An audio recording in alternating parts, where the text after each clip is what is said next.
Oi, pessoal, tudo bem? Nossa segunda aula, então, desse módulo, a gente vai trabalhar com a parte de energia, né? Nós trabalhamos conceitos mais teóricos, né, epistemológicos sobre sustentabilidade. Na aula anterior eu tentei contextualizar para vocês o que era realmente o problema da sustentabilidade, né, que nós temos, né, que é um problema que tem muito mais a ver com a nossa sociedade e com a permanência dela de longo prazo, né, do que com qualquer outra coisa. Obviamente sem tirar toda a importância em relação à biodiversidade, né? Só que esse não é o foco que eu vou dar nesse segundo módulo da disciplina. Eu vou dividir essa nossa aula em 3 vídeos, tá? Então, para não ficar tão longo quanto a nossa aula anterior, para facilitar vocês olharem também, é mais tranquilo de ver um vídeo um pouquinho mais curto e facilita para mim também, não vou falar tanto tempo seguido aqui com vocês. Bom, vamos lá. Energia. Nós vamos falar então basicamente de consumo, geração e distribuição da energia. E vocês vão ver que eu vou tentar dar um escopo um pouco mais amplo para a energia do que apenas energia elétrica, que talvez seja a ideia que vem na cabeça de todo mundo, assim, num primeiro momento, né? Que energia é sinônimo de energia elétrica, a gente vai ver que não é, né? Nós vamos inverter ali aquela ideia, vamos falar um pouquinho de geração primeiro, de como é que a energia é gerada no mundo, né? Historicamente, na verdade, né? Depois o nosso consumo de energia, que é algo muito parecido e relacionado, mas que tem uma diferençazinha, da distribuição da energia, isso já em termos atuais, né? E dos impactos associados com essa distribuição. E na parte de consumo e geração, a gente vai acabar dividindo aí, como já deve ser esperado de alguns de vocês, nas ideias de energias, fontes energéticas clássicas, né? Que são combustíveis fósseis, né? E depois da ideia de geração de energia limpa, né? Aspas para isso, porque é muito utilizado no mundo inteiro com diferentes aí, abordagens, né? Então vamos lá. Literatura para essa aula, né? Basicamente tudo que vocês vão ver em termos de conteúdo do que eu vou falar deriva dessas 6 fontes aí, que são 3 livros, esses 3 aqui são livros, e isso aqui é um livro também, mas é mais um relatório, tá? É um relatório que a gente vai falar lá no final dessa aula só, que é dessa agência do IRENA, ou IRENA, né? Que é um órgão internacional independente de governos, né? Como se fosse, não é parte da ONU também, das Nações Unidas, tá? Mas é um órgão anexo. E esse site aqui eu recomendo fortemente que vocês consultem, se vocês não conhecem ainda, que é o portal Our World in Data, que é um portal muito legal para ver dados em nível mundial aí, e também dados domésticos de diferentes países, do Brasil inclusive, né, para diferentes variáveis. Vocês vão ver que eu vou usar um pouco não só nessa aula, mas também na próxima. Bom, lembrando que nós chegamos à conclusão na aula anterior que sim, nós temos um problema, né, de sustentabilidade em nível global, em nível de sociedade humana global, né, em nível de biosfera também, obviamente. É, e lembrando que sustentabilidade é aquela ideia de, no conceito, no senso estrito, sustentabilidade é manejar ou compatibilizar as demandas humanas, né, das sociedades humanas, com as demandas da natureza. Basicamente é isso, um conceito bem simples.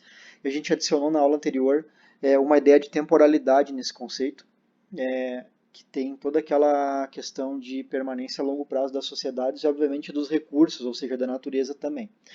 Esses são, e a gente discutiu no final da aula por que, que a gente por que, que a nossa sociedade não toma as rédeas, né, desse problema e define ele como o problema principal que tem no mundo. E, bom, alguns órgãos, eles na verdade definem, né, como um grande problema do mundo a sustentabilidade, entre eles a ONU, que deveria ser o órgão global mais importante, mas que vem perdendo força aí nos últimos anos por N motivos, né, de ascensão de nacionalismos e tal. Isso não vem ao caso agora, seria um tópico para uma outra aula. Mas a gente vai focar então, dentre esses 17 objetivos aqui de sustentabilidade, ou metas, né, de sustentabilidade ou de desenvolvimento sustentável global, a gente vai falar hoje de energia. Energia affordable quer dizer acessível, né, em termos monetários, né?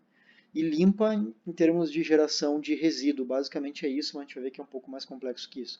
Então a gente vai focar nisso porque vocês vão ver que tem uma correlação direta entre a energia e vários outros desses dessas metas aí das Nações Unidas e também vários outros problemas da sustentabilidade que são relacionados com a energia, né? Bom, esse livro é um livro extenso, grande, tá? Só que ele é muito, muito completo, é um livro incrível, eu recomendo fortemente a leitura dele para quem se interessar por essa ideia de geração de energia e o que significa a energia na história da nossa espécie, né, da nossa sociedade, porque ele é um livro muito, muito completo que fala sobre é, a história da nossa civilização, como ela é atrelada às questões energéticas. Eu não vou me ater muito nesse livro, mas é importante que vocês saibam da existência dele, porque ele é uma fonte, inclusive uma fonte para referencial teórico para vocês, seja de qual área vocês forem, tá? É um livro bem completo e multidisciplinar em termos de uso do que ele tem aí.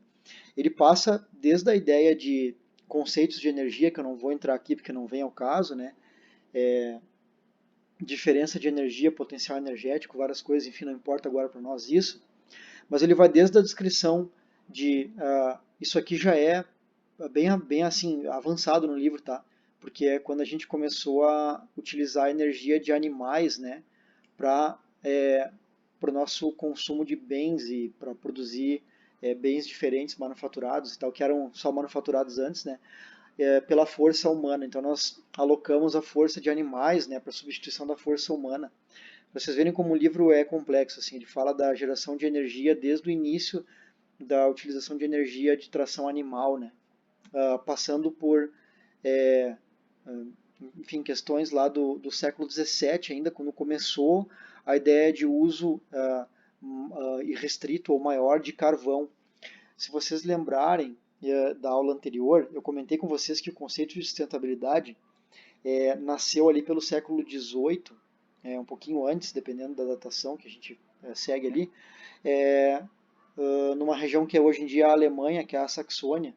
E se vocês lembrarem do que eu comentei com vocês, era porque as florestas estavam sendo derrubadas, né? E de maneira que elas não conseguiam mais se regenerar. Boa parte da derrubada de florestas era para esse fim aqui, pessoal. Era para a produção de carvão. Opa, não, sublinhei errado, desculpem. A produção de carvão. E daí isso aqui é um diagrama de uma obra chamada Silva, que quer dizer floresta, né, o bosque, de como os europeus lá da Idade Média, da Alta Idade Média, né, eles começaram a utilizar a madeira como fonte de energética com uma produtividade um pouquinho maior, desidratando e produzindo carvão com essa madeira em fornos. Então, vejam, isso também é energia, tem a ver com energia, né? Então vejam como a energia tem relação com o desmatamento ou com a sustentabilidade desde a Idade Média. Passando pela ideia do moinho, isso aqui é um primeiro sketch assim, do moinho de água simples, né, utilizado para moer grãos, né? Que se utilizava para moer grãos foi uma das pequenas revoluções de agricultura que nós tivemos na sociedade também. Passa pela utilização da energia que provém de um fluxo contínuo que a natureza nos dá, que é a água, né? A água corrente produz um fluxo de energia muito interessante do ponto de vista, vocês vão ver na literatura, nesse livro mesmo explora isso, que tem fluxos de energia que produzem uma quantidade muito grande de energia, como por exemplo a queima do carvão mineral, né, o carvão vegetal. Só que esse fluxo de energia é limitado no tempo, limitadíssimo no tempo, né? Logo após a queima, eu já tenho perda daquela energia, eu teria que estocá-la de alguma forma, né? E claro, na Idade Média isso não era feito, né? Não tinha como estocar a energia da queima do carvão, né? A água, o fluxo de fluidos, né? Produz uma energia de aporte constante, né? Eu não preciso armazenar a energia do rio para usar depois, né? A energia que a água, o fluxo de água produz, ela tem aporte constante. Isso parece uma coisa estranha de falar em termos de um moinho, né? Como se isso aqui fosse uma revolução muito grande, mas na verdade foi, né? Produzir grãos para produzir grãos, moer grãos, né? Produzir farinha, por exemplo, né? Que vai ser o caso do moinho de vento também, né? Mesmo raciocínio, que também está lá no livro como uma das grandes marcos aí do uso de energia pelos humanos, né?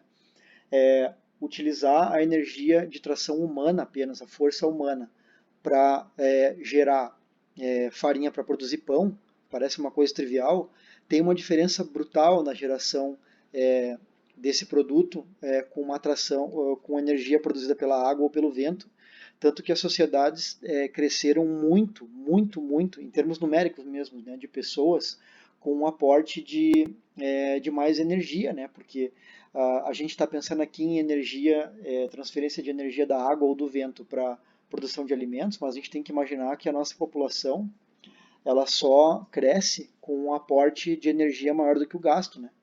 Então, nós somos maquininhas também, né? Nós precisamos de energia.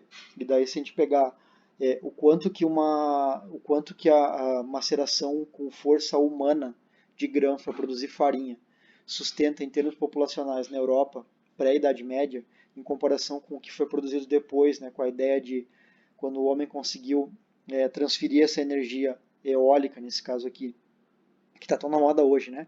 E energia da água, do fluxo de água, que também é uma energia limpa, que está super na moda hoje, né? Para uso humano, para converter isso em energia de alimentos, né? Para mais pessoas, isso teve um ganho brutal em termos de número de pessoas, né? Claro, dei um pulo enorme aqui e cheguei nessa máquina da direita aqui, que talvez vocês alguns aí conheçam. Eu não me lembro se tem pessoas aí fazendo a disciplina que são da engenharia. Se for o caso, vocês vão estudar isso aqui bastante, né?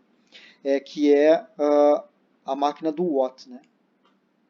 Que é o motor a vapor. O primeiro motor a vapor tinha esse jeitão aqui, era um prédio, né? O negócio era gigantesco. E daí uma coisa que até eu ler esse trabalho eu não sabia disso, né? O motor a vapor foi inventado antes, né? Do Watt por um cara chamado Newcomen ali em 1772 e o Watt produziu dele em 88 depois, né?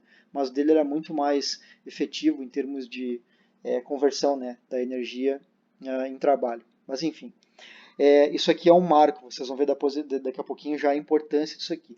Esse livro, então, passa por tudo isso até chegar lá no final do livro na tecnologia que possibilitou que o homem produzisse quantidades gigantescas de energia a partir das ideias atômicas, né, de fissão e não aqui, mas fusão também, como tem ideias para o futuro, né, de usar fusão também nuclear, né.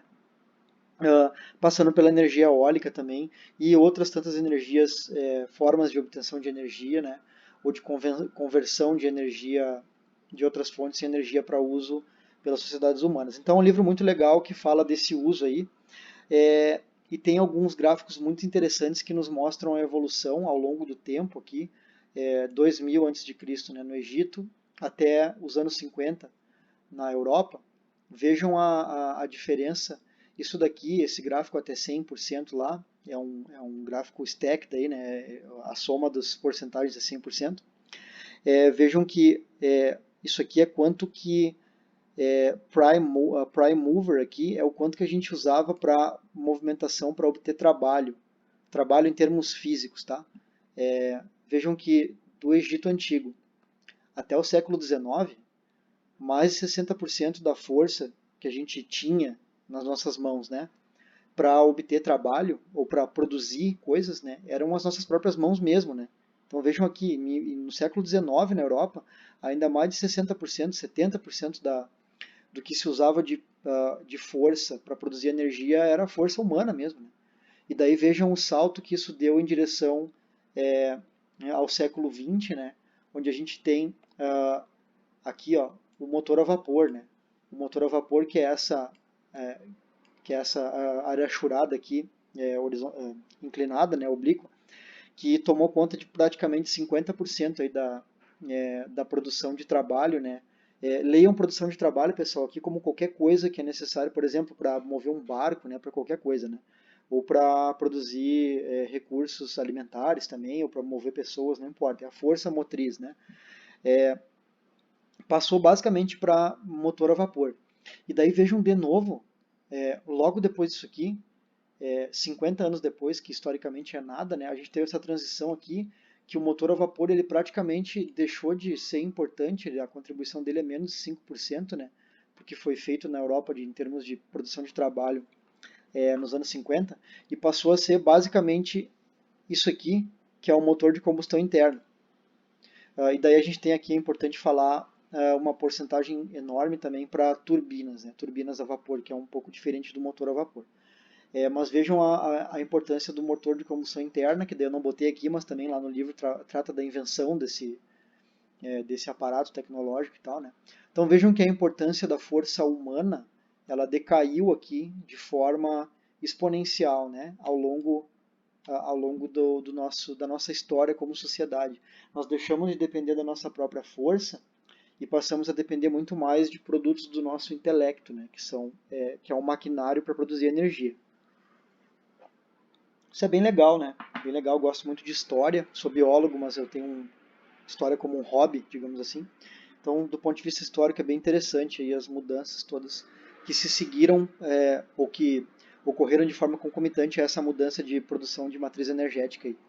Bom, consumo de energia per capita. Não importa muito a unidade aqui, isso aqui é gigajoules, tá? Por ano. Mas enfim, vejam que na Europa pré-histórica, né? Na Europa pré-histórica, 10 mil anos antes de... pré-histórica não, desculpem.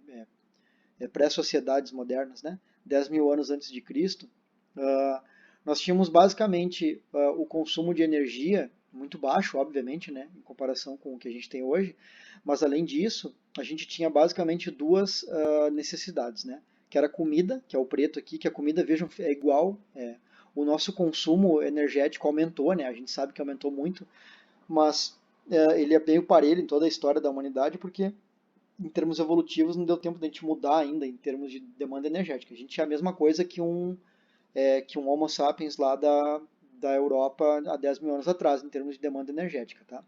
Só que vejam como no Egito Antigo já tem uma barrinha que apareceu aqui, que tem a mesma quantidade de energia, de consumo de pessoas, né, per capita de energia, que é a questão de produção.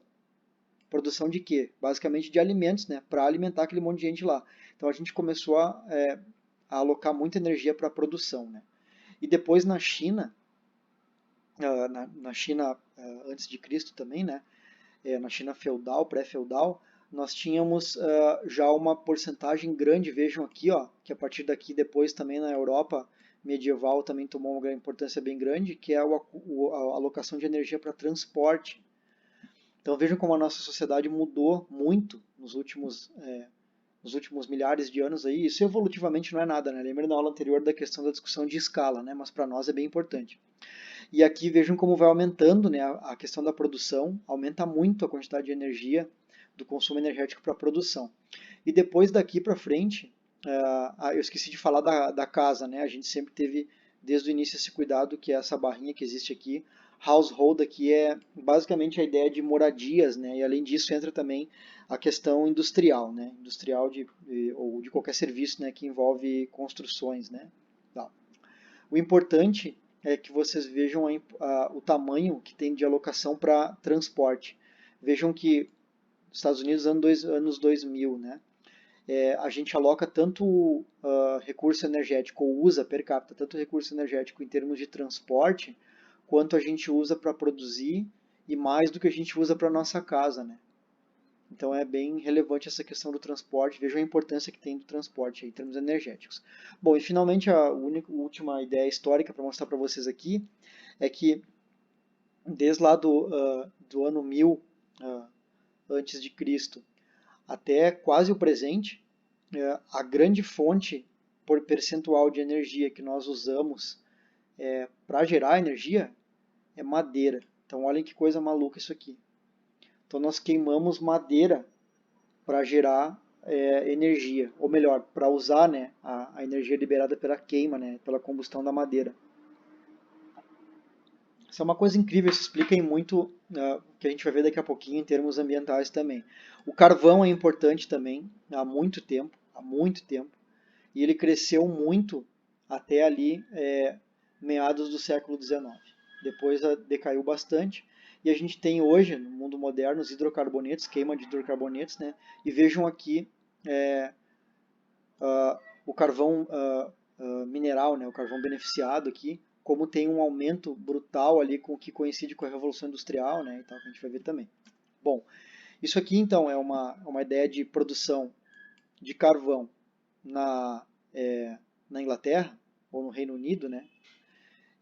Vejam o pico, que coincide com a época da Revolução Industrial, e tem umas quedas aqui que são das grandes depressões e tal.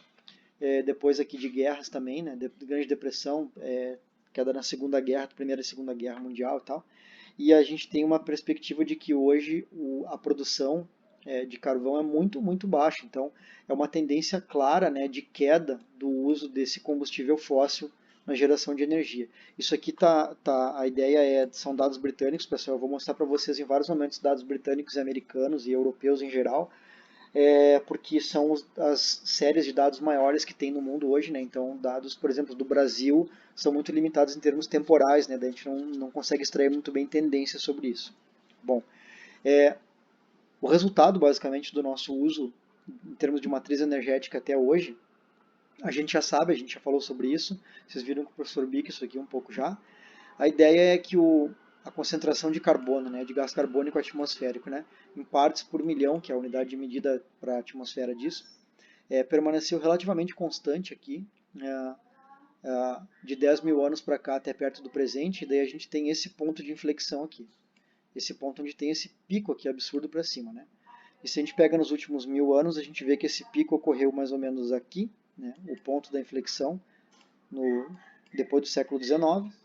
E quando a gente pega nos últimos 100 anos, que tem muita gente que fala que esse pico está decaindo ao longo do tempo, nos últimos anos e tal, a gente consegue ver claramente por aquela imagem da direita que não está caindo, né?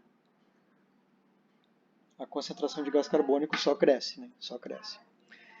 Isso aqui é a emissão de carbono global, que é um gráfico um pouquinho diferente em termos de interpretação, mas vejam que as emissões de carbono globais, né, só aumentam, né, nos últimos tempos aí, e isso tem tudo a ver com o que eu falei até agora de uso da matriz energética pela nossa sociedade, ou de geração de energia das diferentes fontes até o momento, né. E essa figura aqui, ela é bem interessante, é de um daqueles livros lá que eu mostrei para vocês, mostra cada corzinha e forma aqui é uma fonte, tá, de dados de concentração de carbono, porque tem várias fontes. Isso aqui é com perfil de gelo da Antártica, tem alguns observatórios no Havaí, então varia muito a fonte. E esse cara que é um físico, autor desse livro aqui, ele plota isso aqui e ele aumenta aquela parte onde tem a inflexão da curva. E ele bota aqui essa inflexão da curva e ele marca esse ano aqui. Ó. Lembram? A inflexão da curva que a gente viu aqui era ali perto questão do século XIX, ali depois do início do século XVIII, né? O que será que aconteceu ali que provocou isso aqui, né? Isso é uma questão bem importante da gente pensar. Então, alguma coisa na nossa sociedade aconteceu perto desse momento aqui que produziu o que a gente tem hoje em termos de emissão de carbono. O que que foi? Bom, segundo esse cara aqui, segundo esse autor, né? Ele atribui isso a esse fato aí. Em 69, ele marcou ali o ano que o James Watt depositou a patente aí do motor a vapor. Daí para frente, lembrem lá nos gráficos, né, a força motriz de toda a geração de trabalho, lembrem, trabalho em termos físicos, né, da humanidade passou a ser o consumo nesse caso aqui, de carvão mineral e carvão vegetal também e outras fontes, né, para combustão e geração de vapor, né, com líquidos, né, com a água basicamente no início, para a obtenção de energia, né, para usar essa energia. O resultado que a gente tem em termos ambientais e globais, né, a gente conhece bem esse gráfico, acredito que vocês já tenham visto na disciplina também, é o famoso gráfico de Mauna Loa, né, do Havaí, que mostra desde os anos 60 esse aumento linear, né, de gás carbônico atmosférico. Isso tem várias implicações, né, várias implicações, que vocês também já viram um pouco, e a gente vai falar um pouquinho sobre mudança climática ainda, mas as implicações basicamente são mudanças climáticas na Terra, né, além de coisas, implicações evolutivas que a gente não sabe como é que vão acontecer ainda. Por quê? Porque a Terra até bem pouco tempo, se a gente voltar rapidamente aqui nessas figuras aqui, a gente tinha na atmosfera durante bastante tempo, 10 mil anos é bem pouco, né? 10 mil anos é o início do que a gente conhece como era mais moderno, e já tinham hominídeos na Terra e tal. E daí, vejam que em partes por milhão, o carbono na atmosfera estava em 200 e alguma coisa, menos de 300, né? e a gente chegou, hoje em dia, a mais de 350, então a gente aumentou bastante aí, mais de 10%, né, o aumento de carbono na Terra. Para vocês terem uma ideia, se a gente botar bem para trás esse gráfico aqui, em termos geológicos, né, lembrem a questão das escalas lá. Se eu voltar esse gráfico aqui, perdão, esse gráfico aqui de partes por milhão, em vez de eu pegar 100 anos aqui, em vez de eu pegar 10 mil anos aqui, eu pegar mais de 100 mil anos e for para a escala de milhões de anos, a gente vai ver que o gás carbônico na Terra vem diminuindo, ou melhor, o carbono atmosférico vem diminuindo na Terra há muitos milhões de anos, né? E com várias flutuações, é claro, mas a tendência é diminuir. E as implicações ecológicas dessa diminuição, implicações históricas, né, foram, por exemplo, mudanças de organismos dominantes na Terra. Né? É uma coisa incrível a implicação que tem isso. E a gente não tem nem ideia do que a gente está fazendo com o planeta em termos ecológicos, com essa mudança de carbono atmosférico, da implicação que isso aqui vai ter quando essa escala deixar de ser de 10 anos, que nem aqui, e eu passar essa escala para a direita em milhões de anos. Eu não sei o que vai acontecer. Ninguém sabe. E provavelmente a gente não vai estar aqui para saber também, né? Mas isso é importante que a gente saiba que a gente mudou algumas coisas na Terra. Vejam a relevância do que a gente faz, né? E daí o resultado é isso aqui, né? As anomalias, anomalias de temperatura, anomalias para mais e para menos, né? Aumento e diminuição de temperatura. Anomalia, pessoal, eu não vou entrar em detalhes aqui sobre isso, do conceito meteorológico disso, né, científico disso, mas tem a ver com a diferença em relação às médias históricas e desvios das médias históricas dos lugares, né? Então, uma anomalia, por exemplo, é quando eu tenho uma temperatura em Porto Alegre, tá? A gente teve algumas semanas agora, aqui em 2020, a gente teve aí, antes teve uma primeira onda de frio, se vocês se recordarem, que em Porto Alegre fez 6 graus num dia. E ainda era, que mês era? Acho que era abril, acho que era abril. Fez 6 graus em Porto Alegre, isso foi considerado uma anomalia, porque foi muito abaixo da média e do que é esperado, mais do que o acaso, né, em termos de desvio da temperatura para esse mês, né, para aquele dia daquele mês. São anomalias, né? Então, quanto mais as anomalias aumentarem no mundo, né, mais eu vou ter eventos extremos, ou melhor, quanto mais eventos extremos eu tiver no mundo, isso quer dizer que eu tenho mais anomalias, né? Isso gera anomalias maiores, né? Como o aumento do número de eventos catastróficos, né? E basicamente mudança climática é isso, né, pessoal? Não é aumentar ou diminuir a temperatura apenas, né?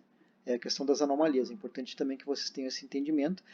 E isso aí dá para a gente debater, porque tem anomalia térmica, tá? De temperatura. E mudança climática não é discutível, é um fato científico. O que se discute ainda na literatura é se é o homem que causa. E, claro, a grande maioria das evidências apontam para o fato de que sim, nós causamos isso, só que tem muita gente que discute isso, é uma polêmica, foi até partidarizado isso, né? É incrível. Mas o fato é que as evidências apontam para que o nosso consumo de energia, como sociedade global, né, nos últimos 500 anos, aí, ou um pouco mais até, perto de 1000 anos, gerou essas anomalias, aí, esse aumento de anomalias climáticas na Terra. Então é um problema bem sério. Né? Além disso, da anomalia ser ruim em termos ambientais e tal, a gente tem que pensar nisso aqui. As anomalias têm impactos econômicos, né? Então isso aqui é um cenário global em termos de perda ou ganho, né? Ganho percentual de GDP. GDP é Gross Domestic Product, que em português é Produto Interno Bruto, tá? Desculpem essa questão do inglês, mas a grande maioria do que eu vou mostrar para vocês está em inglês, porque a literatura acaba sendo nessa língua. Né? Vejam, isso aqui é daquele portal Our World in Data que eu falei para vocês, que é bem útil. Bom, se nós tivermos né, um aumento de 2 graus Celsius de mudança, para mais nesse caso aqui, né, mas o cenário é para mais e para menos da anomalia, vejam o que acontece com o mundo. Basicamente, nós temos redução de produto interno bruto para todo mundo que está no hemisfério sul. Conseguem ver isso aqui? É uma coisa incrível, assim. A exceção aqui é o Chile, né? Mas se a gente tiver um aumento de temperatura, a gente vai ter um aumento de PIB no hemisfério norte e uma diminuição de PIB no hemisfério sul. Isso aqui é uma projeção global, né, que tem. não dá para a gente discutir aqui, não dá tempo, né, da gente discutir implicações disso em termos geopolíticos, mas vocês conseguem imaginar o que isso implica, né? Isso implica, inclusive, algumas pessoas, é, entre aspas, tá, defenderem a mudança climática ou defenderem os eventos extremos, né? Porque tem gente que ganha dinheiro com isso, literalmente ganha dinheiro com isso. Bom, daí assim, partindo do princípio que nós usamos combustíveis fósseis basicamente para mover a economia, a gente já vai ver isso, né, em termos estatísticos e percentuais, o quanto que a gente usa de combustível fóssil ainda hoje em dia. É importante que vocês saibam da existência desse livro aqui, que fala sobre esse cara aqui, que é o Hubbard, na verdade, que é um geólogo americano, que lá nos anos 60, eu acho, as primeiras publicações, que essa figura aqui é da primeira publicação dele, né? Que foi super famosa e tal, que fala sobre a produção de barris aqui de petróleo, em bilhões de barris, né, por ano, ao longo dos anos. E aí esse livro fala do Hubbard's Peak, que é pico, né, de Hubbard, que o Hubbard's Peak é o quê? É esse negócio aqui, ó. É esse pico dessa curva aqui. Esse cara falou que os Estados Unidos, mas não só os Estados Unidos, a humanidade toda, vai ter essa janela aqui, ó, entre esse ano e esse ano aqui para utilizar petróleo. Depois disso já era, depois disso acabou, porque a partir dessa queda aqui vai começar a ser muito caro extrair e usar petróleo. Isso aqui foi modificado por ele mesmo depois para esse gráfico aqui, que é um gráfico atualizado. Vocês podem ver que se deslocou para a direita, né?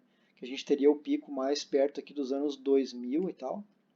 E daí olhem isso aqui, a gente tem aqui os anos 2000, né? 2000 está aqui. Vejam que o pico está um pouquinho para a direita e vocês têm aqui o predicted aqui, é a curva de predição do Hubbard, e em vermelho, acho que é vermelho, vocês têm o que foi, na verdade, extraído e comercializado de barris de petróleo. Isso aqui são dados americanos, tá? Não é em termos de mundo, dados americanos, mas é muito parecido a ideia em termos mundiais. Então, esse cara meio que acertou essa previsão aqui, e a gente tem uma ideia que lá por 2040, que é mais ou menos aqui, essa curva vai estar numa descendente bem íngreme e que vai modificar completamente as relações comerciais em termos de petróleo. A gente vai voltar para isso no final dessa aula, tá? Isso é muito, muito importante. Lembrem dessa questão de quedas abruptas que a gente falou na aula passada, do efeito Sêneca também. Isso é legal da gente lembrar. E olhem só, esse aqui, ó, é o pico do Hubbard, tá? Nesse trabalho ele fala uma coisa muito legal, nesse livro aqui, desculpem, eles falam uma coisa muito legal, que isso aqui é um período de 100 anos, né? Esse pico aqui, mas eu tenho um período de mais ou menos 100 anos, que é quando a maioria das reservas de óleo aí vão ser extraídas e o petróleo vai ser refinado e vão ser produzidos os combustíveis fósseis que a gente usa hoje em dia, nesse pico de Hubbard aí. Se a gente considerar essa escala de 100 anos que a gente tem para usar, imaginem que aqui para trás ó, tem uma escala temporal de quanto demorou para ser produzido esse negócio que a gente está usando em 100 anos. Tá? E para estar certa essa escala aqui, a gente teria que pegar essa página aqui que vocês estão vendo aí, provavelmente num videozinho do YouTube agora, e a gente teria que estender aqui para a esquerda 8 quilômetros, né, ou 5 milhas, essa ponta aqui, para colocar em escala o tempo que demorou para a natureza, né, para os processos geológicos e de fossilização e tal, produzirem essa quantidade de petróleo que a gente vai usar em 100 anos. Então demorou, o que a gente usa aqui em talvez 2 centímetros aqui, demorou 8 quilômetros para ser formado. Então talvez seja mais legal de pensar em termos de distância aqui, né? Mais fácil de entender do que em termos de tempo geológico, que às vezes é tão difícil de compreender, né? Então veja, a gente está usando, a humanidade está desde ali do século XVIII meio que rodando no cheque especial, assim, né? A gente sabe disso. Bom, agora a gente vai ver como que nós produzimos e consumimos a energia no presente, né? Como é que está essa questão toda que a gente consumiu durante boa parte do nosso tempo enquanto espécies, né? Madeira, e depois da invenção do motor a vapor e tudo que veio a seguir, nós começamos a usar outros combustíveis fósseis, né?